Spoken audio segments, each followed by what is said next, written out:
wabarakatuh. Waalaikumsalam warahmatullahi wabarakatuh.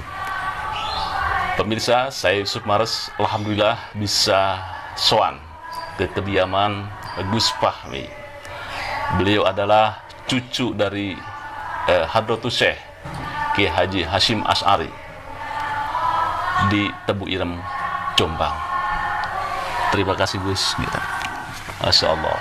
Ya pemirsa, tujuan kami adalah sebuah rentetan revitalisasi sejarah pendirian Nahdlatul Ulama, pelurusan dan penegasan sejarah pendirian Nahdlatul Ulama yang belakangan ini muncul ke permukaan. Ada pembelokan sejarah di sana. Salah satunya buku yang dicetak oleh RMI Kabupaten Tegal yang dikatakan bahwa pendiri NU salah satunya adalah Kiai Haji Khalil Bangkalan, kemudian Habib Hasyim dan Kiai Haji Hasyim Asy'ari. Kedudukan Mbah Hasyim pun di situ di bawah Habib Hasyim. Nah, ini ironisnya, Gus, ya, dijadikan alat ajar untuk materi Ahlus Sunnah wal Jamaah dan ke-NU-an. Bahaya sekali. Karena apa? Ini diberikan untuk kelas 2 ibtidaiyah. Baik, Gus Fahmi selaku zuriyah dan tentu banyak mengenal atau mendengar dan juga mungkin membaca tentang manuskrip pendirian NU. Apakah ketika pendirian NU itu ada golongan habaib di situ? Ya, terima kasih Mas Yusuf ya, sama Gilmas saja. Sejarah berdirinya NU yang saya baca selama ini, bahwa berdirinya Nahdlatul Ulama itu atas restu Syekhona Khalil Bangkalan yang memberikan amanah kepada Kiai As'ad sebagai santri beliau untuk menyerahkan tongkat, tasbih dan juga bacaan Ya Jabbar Ya Qahar kepada Hadratus Syekh.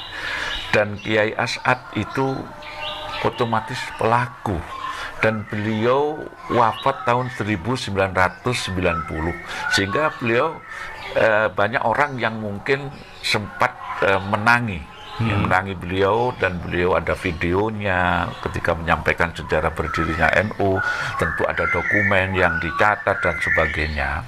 Jadi ini restu daripada Syekhona Khalil. Betul. Nah, dan yang saya baca juga di buku sejarah itu, susunan PBNU pertama, setahu saya memang tidak ada Ba'alawi. Tidak ada golongan Ba'alawi. Yang setahu saya ada memang orang Arab, namanya Syekh Ghanaim Al-Misri, ini dari Mesir. Nah, jadi saya belum pernah membaca kemudian ada golongan Ba'alawi. Kemudian kalau terakhir ini kok ada memasukkan Habib Hasyim itu, sebenarnya kita jangan gegabah memasukkan dalam sejarah sosok siapapun, harus melalui penelitian, melalui verifikasi data dan sebagainya. Jadi tidak bisa kita ini memasukkan anggur nama saja kemudian kita masukkan dan kita yakini. Jadi kalau sudah, maksudnya ini sejarah. Sejarah itu hitam putih. Tidak bisa berdasarkan keyakinan. Contoh asumsi atau Jombang ini belum menemukan hari lahirnya karena masih nyari prasasti. Belum ketemu prasastinya. Tebu Ireng ini? Ya, Jombang, Kabupaten Jombang. Ya, sebenarnya kan bisa saja kita ini kalau sudah yakin, sudah Bupati sama DPR sidang, kita tentukan tanggal sekian aja, bisa, apa susahnya? Nah, kan nggak bisa. Makanya sebaiknya jadi buku seperti yang di buku Cahaya Nusantara itu dilakukan penelitian sebelum memasukkan nama, karena ini penting. Jadi sejarah itu harus verifikatif. Iya, verifikatif. Jadi ada bukti, ada dokumen, ada manuskrip, syukur-syukur ada prasasti, ada saksi yang... Betul. Nah, jadi ini saya pikir itu. Ya, betul. Saya setuju bahwa sejarah adalah hitam putih. Dan itu matematis, hitam dan putih berdasarkan fakta. Bukan asumsi, apalagi cerita, apalagi dongeng, apalagi melalui mimpi. Saya kira itu, jika berdasarkan itu, siapapun bisa melakukan itu. Dan saya setuju, Gus, bahwa ketika seseorang menulis sejarah, berarti kan harus ke pangkal utamanya, ke sumber utamanya. Baik, Gus, perasaan Gus Fahmi sebagai zuriah Mbah Hasyim, cucu Mbah Hasyim, ketika mendengar dan melihat pembelokan sejarah berdirinya NU, bagaimana ini, Gus?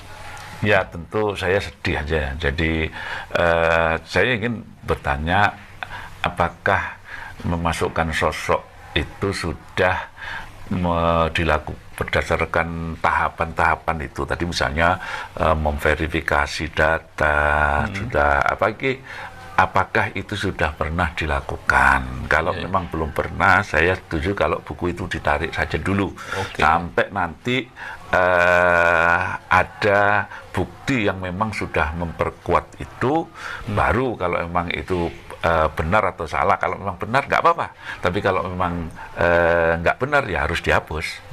Contoh ya seperti itulah. Jadi saya sampaikan kemarin di Purwokerto itu berdirinya NU itu diklaim atas restu 5 orang habaib kan. Hanya saya sampaikan seperti yang saya sampaikan tadi, Syekhona Khalil, Kiai As'ad, Mbah Hasyim. Kalau memang klaim 5 orang habaib ini memberikan restu, tolong kalau memang ada bukti, ada fakta, ada dokumen, ada manuskrip, syukur-syukur ada saksi, tolong dibawa. Sampaikan ke saya nanti, biar saya yang menyampaikan ke publik. Saya bilang gitu, saya tantang gitu. Iya, betul. Tapi sejauh ini memang tidak ada bukti bahwa Habib Hasyim adalah pendiri NU. Salah satu pendiri, begitu Gus ya? Setahu saya seperti itu, karena saya hanya membaca buku sejarah, berdasarkan sejarah yang sudah tertulis selama ini. Nah, kalau itu memang belum ada bukti, ya sebaiknya tidak dimunculkan dulu kalau menurut saya. Baru nanti kalau memang ada bukti, ada verifikasi, ada validasi, ada apa memang itu benar atau tidak. Nah, itu kalau memang benar, monggo. Kita tidak akan menolak kalau itu benar. Tapi kalau memang itu tidak benar, sebaiknya dihapus. Baik. Kemarin tempo hari kami podcast dengan salah satu narasumber, yaitu Kiai Rahmat Jalani Kiki sebagai Ketua RMI DKI Jakarta. Beliau pernah menulis dalam sebuah tim untuk meluncurkan buku Ensiklopedia Ulama Nusantara. Nah, salah satunya di situ di depan struktur adalah ada Habib Lutfi, dan Habib Lutfi meminta bahwa sosok Habib Hasyim itu dimasukkan sebagai pendiri NU. Nah, kemudian tim ini menurut cerita kesaksian dari Ketua RMI terjunlah ke Pekalongan. Di sana di hasil investigasinya tidak ditemukan bahwa Habib Hasyim itu ada kedekatan dengan NU, apalagi sebagai pendiri NU. Maka di dalam buku Ensiklopedia Ulama Nusantara tidak dimasukkan Habib Hasyim sebagai pendiri NU. Nah, tiba-tiba muncul juga ada buku Cahaya dari Nusantara, di situ ada tuh dituliskan di halaman 164-165 cerita Habib Lutfi bahwa Habib Hasyim di situ. Kemudian muncul juga buku RMI. Nah, artinya kalau melihat data dan fakta seperti ini, bahwa ditegaskan Habib Hasyim itu bukan termasuk pendiri Nahdlatul Ulama, Gus Fahmi. Ya, artinya kan ada yang, ini kan seperti kontroversi kan. Betul. Begitu kan. Jadi ada yang mengatakan iya, ada yang mengatakan tidak. Maka karena tidak terjadi kesepakatan kan, otomatis berarti ada yang mungkin mengakui tapi banyak yang tidak mengakui kan, begitu. Tidak seperti yang disampaikan oleh Kiai As'ad itu kan, karena beliau mengalami sendiri. Maka berarti ini masih terjadi pro dan kontra kalau menurut saya. Ya, itu berarti kontroversi. Maka sebaiknya sesuatu yang sifatnya kontroversial itu dihindari dulu sampai semuanya itu jelas. Baik. Nah, Baik. Kemudian ada cerita juga nih, saya dengar ini Gus Fahmi, bahwa Mbah Hasim itu setiap hari Kamisan apa Pon atau Kliwon itu mengaji ke Habib Hasim ke Pakalongan sekitar ya kalau di riwayatnya itu kan Mbah Hasim itu 1920-an lah sebelum terjadi NU. Itu bagaimana kalau menurut logika ini? kami di keluarga Tebu Ireng kemarin memang sempat ada yang mempertanyakan itu. Gitu loh. Dari keluarga Tebu Ireng ada yang mempertanyakan. Nah, karena kita ini kan selama ini kan memang sumbernya kan murni hanya dari Habib Lutfi saja. Tapi ada keluarga yang mempertanyakan. Nah, mungkin mereka itu pakai logikanya begini. Zaman segitu kalau tiap hari Kamis Pon itu akan setiap bulan pergi ke sana dan artinya itu rutinan. Jadi mungkin logikanya zaman seperti itu apakah sudah ada majelis rutinan. Kalau Habib Lutfi saya yakin karena sekarang ini Jumat Kliwon kan orang ke sana kan, jam merdeka, bebas. Tapi zaman seperti itu, zaman penjajahan, zaman apakah sudah ada rutinan atau bagaimana, ini kan perlu dipertanyakan juga. Karena sumbernya memang hanya Habib Lutfi. Jadi menurut Gus Fahmi ini berita ini kelihatannya yang masih perlu dipertanyakan kalau saya belum apa istilahnya kebenarannya kan perlu ditelusuri juga. Betul. Jadi harus ada waktu itu kan mungkin Habib Lutfi juga belum lahir kan tahun itu. Habib Lutfi kan 70 sekian. Ceritanya dari mana begituan ya? Jadi itu perlu diverifikasi dari sumber-sumber yang lain. Mungkin ada orang yang menangi apa istilahnya menangi ketemu Mbah Hasim ketika ngaji di sana. Itu kan perlu juga. Iya, kalau dari sisi logika memang transportasi juga susah zaman ini apa namanya penjajahan juga susah dari Jombang ke Pekalongan. Tetapi yang sahih ceritanya Mbah Hasim ini mondok di Mbah Halil Bangkalan. Itu yang sahih itu ya.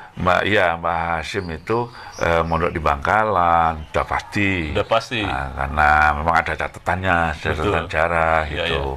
Mondok di Siwalan Panji dan terus karena memang sampai sekarang yang di Siwalan Panji itu kamar Mbah Hasim itu masih ada. Jadikan sebagai apa itu semacam bukti sejarah lah. Masih dijaga sampai sekarang itu. Kemudian ke Mekah itu. Kalau di Mekah itu tahun berapa itu? Di Mekah itu tahu saya justru sebelum Tebu Ireng berdiri, artinya di bawah 1900-an, mungkin 1890-an lah. Oh, di situ ya? Iya, sekitar 1890-an lah itu. Dulu masih jauh untuk pendirinya NU gitu kan ya? Masih jauh sekali. Dan tidak ada, waktu itu kan tidak ada transportasi pesawat jadi kapal laut, jadi butuh waktu yang lama. Waktu itu belum ada tanda-tanda mendirikan NU itu. Jadi cerita bahwa di Mekah kemudian ada harus mendapatkan restu dari kedua orang termasuk Habib Hasim gitu ya. Belum aja. Ketika di Mekah itu masih belum ada. Jadi itu di atas 1900-an. Jadi tidak ada di dalam manuskrip. Kemudian kalau fakta-fakta sejarah bahwa Mbah Hasim di Mekah kemudian suruh mendirikan NU harus mendapat restu dari Habib Hasim itu ya. Iya. Jadi inilah. Jadi karena keterangan selama ini hanya satu sisi saja. Jadi mestinya harus banyak sisi lah yang mungkin tahu gitu. Betul. Kalau terjadi polemik seperti itu berarti ada sebagian orang yang mengatakan tolong stop menarasikan pembelokan sejarah NU atau pendirian sejarah NU. Ini bagaimana menurut Gus Fahmi? Ya. Sejarah ini kan tercatat sekali kita tulis itu pasti akan dibaca oleh semua orang, oleh anak cucu kita kelak. Betul. Jadi kalau bisa stop ya? Iya, dihentikan. Jadi sampai semuanya itu menjadi jelas. Artinya begini, klaim-klaim tersebut dan sebagainya dan yang mungkin berbeda dengan sejarah yang selama ini tertulis itu perlu pelajari. Maka saya sepakat ketika kemarin itu PBNU mengamanatkan kepada PP Ma'arif, LP Ma'arif untuk untuk menarik buku-buku itu sampai semuanya jelas. Jadi perlu ada studi tentang itu. Jadi nggak bisa terus kita ini asal masang begitu saja. Ya, jadi sebaiknya kalau memang sudah ada bukti, sudah itu ternyata ini nggak benar, ya sebaiknya dihentikan. Baik. Tapi kalau memang menurut penelitian ini ada yang mendukung, benar dan sebagainya, dan itu memang ilmiah, silakan, nggak masalah. Ya. Nah, itu aja. Baik. Jadi Gus Fahmi masih berpatokan bahwa Habib Hasyim bukan pendiri NU dan apalagi 5 Habib terlibat di dalam pendirian NU. Ya. Begitu, Gus? Ya. Iya. Baik. Pemirsa pada Suara TV, inilah statement resmi dari cucu Hadratus Syekh Kiai Haji Hasyim Asy'ari yang menyayangkan terhadap upaya-upaya pembelokan sejarah berdirinya NU. Mudah-mudahan ini menjadi sebuah dokumen kesaksian sejarah bahwa di dalam pendirian NU tidak ada habaib yang terlibat di sana. Ya. Apalagi sampai 5 habaib begitu. Ya, Gus. Perlu saya tambahkan ya, ini sebagai closing aja. Jadi yang kita bicarakan ini murni adalah masalah sejarah. Betul. Tidak ada hubungannya dengan nasab. Wow. Ini perlu dicatat. Betul, ya kan? Setuju saya. Gus. Jadi ini murni sejarah. Betul. Nah, jadi jangan kemudian terus dibelokkan saya ini membahas nasab. Enggak, saya enggak tertarik membahas nasab. Jadi tolong semuanya digarisbawahi apa yang saya sampaikan ini, bahwa kami berdua tadi itu murni membahas masalah sejarah berdirinya NU, tidak ada hubungannya dengan nasab. Kita hormati siapapun lah. Ya, betul. Jadi mungkin closing statement, himbauan terhadap Nahdliyin, karena Gus Fahmi adalah sebagai cucu Hadratus Syekh, mungkin bagaimana himbauannya terhadap Nahdliyin terhadap sejarah yang dibelokkan ini? Kepada warga Nahdliyin, saya mohon tetap tenang lah. Jadi ini sudah menjadi tugas dari PBNU untuk meluruskan juga sejarah, jadi menarik buku dan sebagainya. Dan saya berharap kepada para mubaligh ya itu untuk menyampaikan sejarah yang sebenarnya, sesuai yang tercatat di buku-buku sejarah selama ini. Saya juga akan melakukan yang demikian, dan saya tidak membahas nasab karena ternyata itu, ya mohon maaf, saya ingin tetap bersatu lah. Kita ini semua warga NU, jangan seperti kemarin kasus Karawang dan sebagainya itu terjadi lagi lah. Saya berharap NU tetap kita jaga keutuhannya, dan warga NU tetap tenang, serahkan semuanya kepada yang berwenang